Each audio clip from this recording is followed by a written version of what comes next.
oldest glue in the world is over 8,000 years old and comes from a cave near the Dead Sea. Ancient people used this glue, made from a mixture of animal bone and plant materials, to waterproof baskets and construct utensils. And for thousands of years after, plants and animals were the glue that held human civilization together. Today, we have enough types of tape and glue to build and repair almost anything. But what gives glue and tape their stickiness? And is one stronger than the other? Adhesives can be made from synthetic molecules or natural proteins and carbohydrates, like the vegetable starch dextrin, the milk protein casein, and the terpenes in tree resin. In order to work, glue and tape need both adhesive bonds and cohesive bonds. Adhesive bonds occur between an adhesive's molecules and the molecules of whatever it's sticking to. Cohesive bonds happen between a glue or tape's own molecules, holding it together. Most glues consist of adhesive polymers dissolved in a solvent that prevents them from sticking to the inside of the bottle. The strong smell of many glues comes from the solvent, which evaporates when exposed to air. Some glues use water as a solvent, but others use chemicals that can be harmful to inhale. Glues with two or more components that chemically react instead of just drying can create stronger bonds. Both the adhesive and cohesive bonds of glue are strong, but the drying process makes them irreversible. This is why, if a glued surface is broken after it dries, it can't be reattached without new glue. By contrast, when tape is applied to a surface, it forms weaker, reversible bonds, so you can peel a piece of tape off a surface and use it again.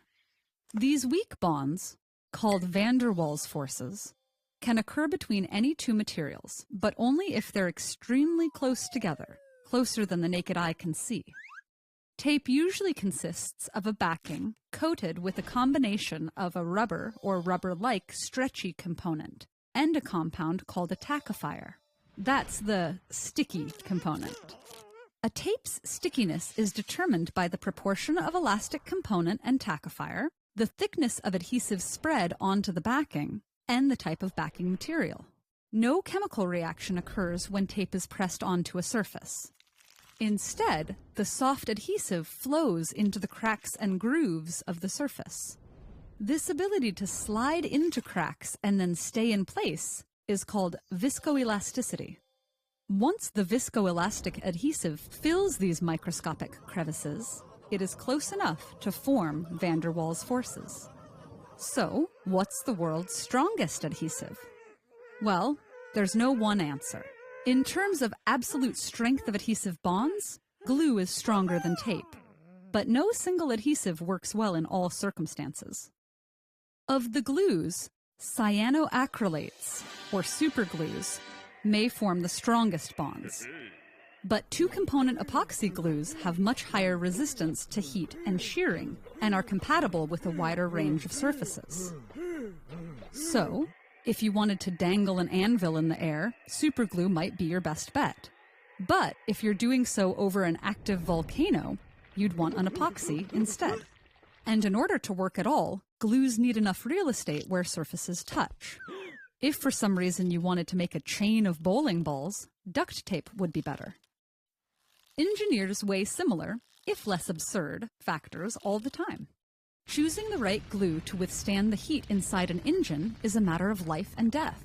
And though the strength of duct tape's adhesive bonds can't compete with those of epoxy glues, tape does have the advantage of instantaneous stickiness in an emergency. Glue may be necessary to get a rocket to space, but when it comes to extraterrestrial repairs, stick to duct tape. Liquid glues don't work in zero gravity. If you enjoyed this lesson, stick with us by contributing to our Patreon campaign.